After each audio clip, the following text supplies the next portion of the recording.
दोस्तों पापनगर ड्रामे जी नई अपडेट में तव्हां सभिनी पहिरीं प्यार खे ख़ुशि आमदीद। पापनगर ड्रामो ख़त्म थियण वारो आहे, इहो बंदि थियण वारो आहे। इन जी जाइ ते कहिड़ो ड्रामो हलंदो, छा बास गुलोडाणे जो नओं ड्रामो को अचण वारो आहे, छा पापनगर जी शूटिंग हली रही आहे, इन जे करे इन ड्रामे खे बंदि कयो वञे थो या अॻिते किस्तां तयारु न आहिनि ऐं ॿियो ड्रामो कहिड़ो अचण वारो आहे, नवां ड्रामा 2 अची रहिया आहिनि, उहे कहिड़ा आहिनि, उन्हनि जी तफ़सील छा आहे, सॼी अपडेट्स ॾींदासीं हिन नंढड़े वीडियो में। हिन रिव्यू खे आख़िर ताईं ॾिसंदा, हिन में तव्हांखे बहितरीन अपडेट्स मिलण वारा आहिनि।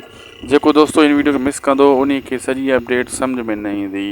इन जे करे चवां थो हिन वीडियो खे आख़िर ताईं ॾिसी ऐं असांजे हिन यूट्यूब चैनल शाहिद खुसो वर्क खे ज़रूरु सब्सक्राइब लाइक शेयर करे छॾींदा। हिन चैनल ते तव्हांखे बहितरीन मां बहितरीन अपडेट्स मिलंदा रहंदा। हलूं था अपडेट की तरफ, तव्हांजो घणो टाइम वेस्ट नथा कयूं। दरअसल दोस्तों जेको आहे पापनगर ड्रामे जी शूटिंग लगातार हली रही आहे, छो जे करे पापनगर ड्रामे जी कामयाबी मिली आहे। ॿिया ड्रामा बंदि थी विया आहिनि, पापनगर ड्रामे जा व्यूअरशिप मथे आया आहिनि ऐं हुनजी शूटिंग ॿीहर हली रही आहे अॻिते।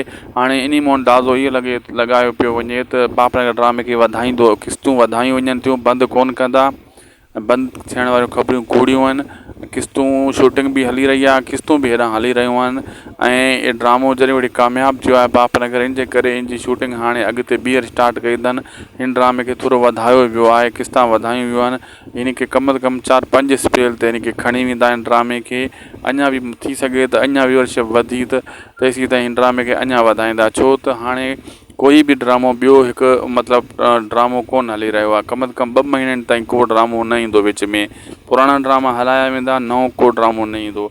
इन जे करे पापनगर वारनि खे मौक़ो मिलियो आहे त बाबा हिन ड्रामे खे वधायो ऐं हिन ड्रामे खे ई माण्हू हाणे फिरी गिरी मजबूरी में बि ॾिसंदा।